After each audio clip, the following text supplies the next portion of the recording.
Hello and welcome to my channel. You may have wondered what the two Chinese characters in my title that are shown up here. They are the Chinese characters for man-made disaster. They're one of the phrases used by Chinese citizens who've been protesting the severe treatments imposed by the Chinese zero COVID policy. They were also protesting the censorship and other policies the Communist Chinese Party has under Xi that have been so harmful not only to the individual Chinese citizen, but to their economy and the world. I'm placing that here as a reminder of the inhumanity that governments can inflict on their citizens in the name of common good.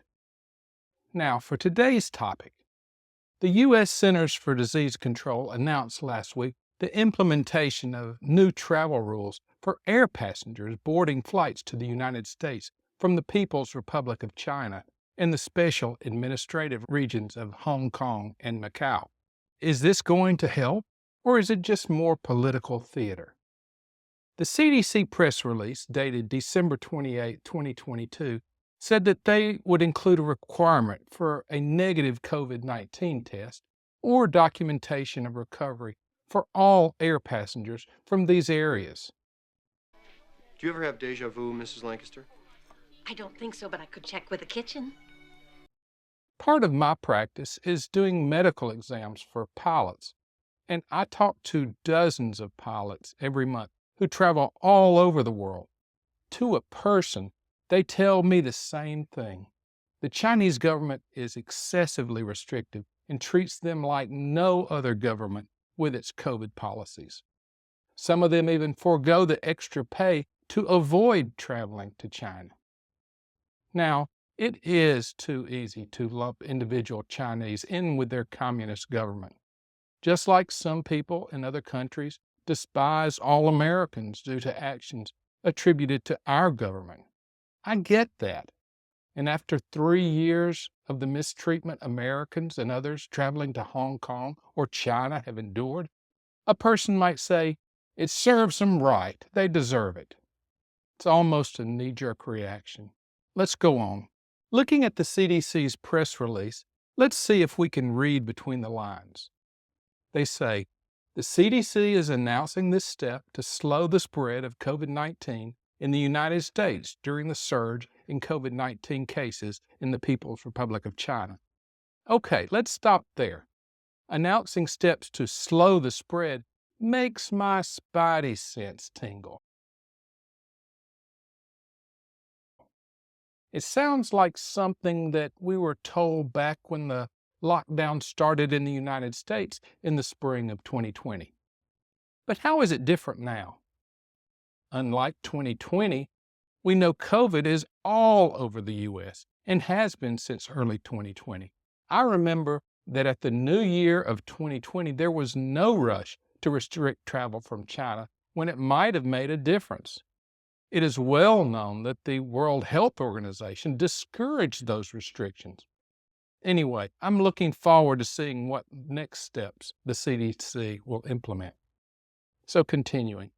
Given the lack of adequate and transparent epidemiological and viral genomic sequence data being reported from the PRC.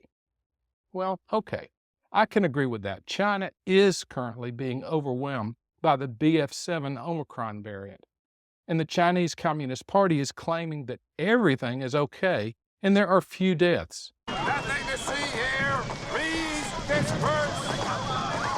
Nothing to see here, please. Meanwhile, Chairman Xi is being hailed in the Communist Party press. So no, I don't really trust anything their government says.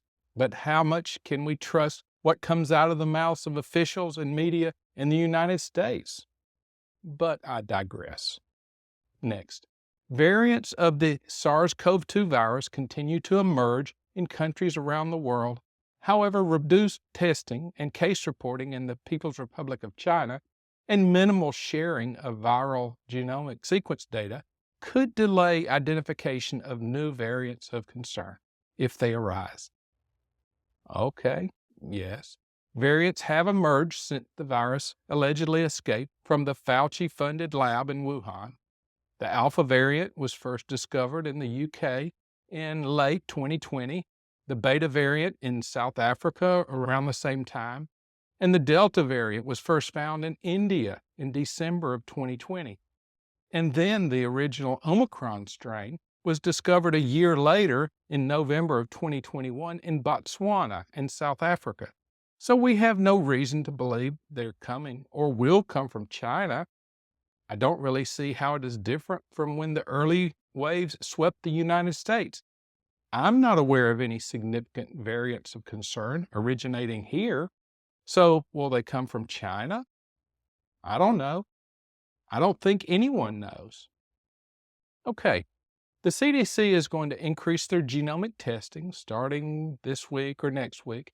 That's good as far as it goes. According to the news reports, the U.S. has been behind other countries in the percentage of cases being sequenced.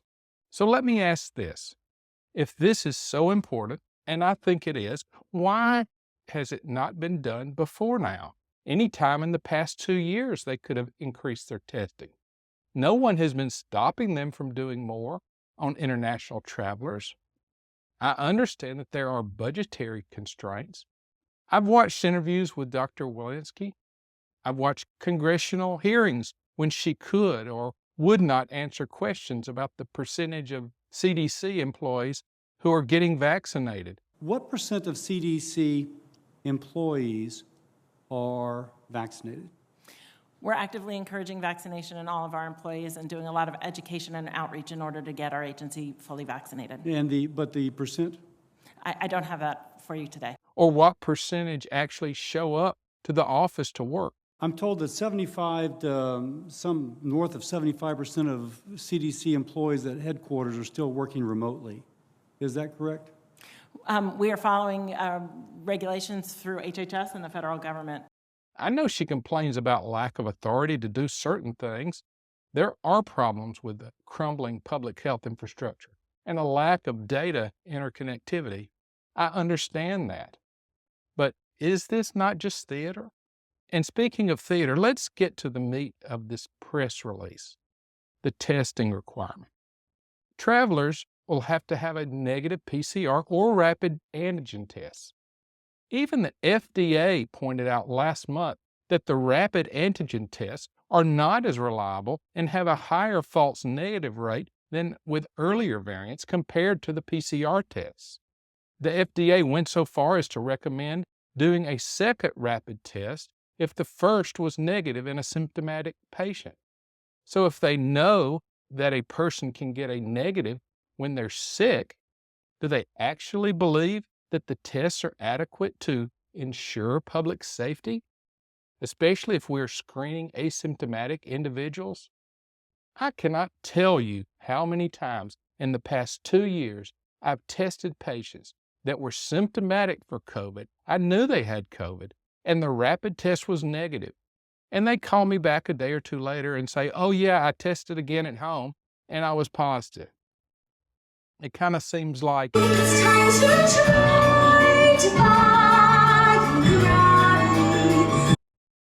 Anyway, anyone with half a brain should know that everyone who can will choose the rapid antigen tests since they're faster, they're cheaper, and they're more likely to be negative. But here's another thing.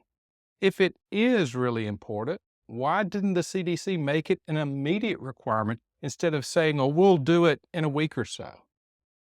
But most importantly, the BF7 variant that's ravaging China is already here. It's been here since November, and it reached its maximum spread in the U.S. about 7 weeks ago with 3.1% of the variant sequenced, and it's been decreasing since then. This, again, looks like theater to me. Travel restrictions may have kept the virus at bay for a time back in 2019 and 2020. Still, in our global economy and global travel, the Wuhan virus will continue spreading to any country that allows travel across their borders.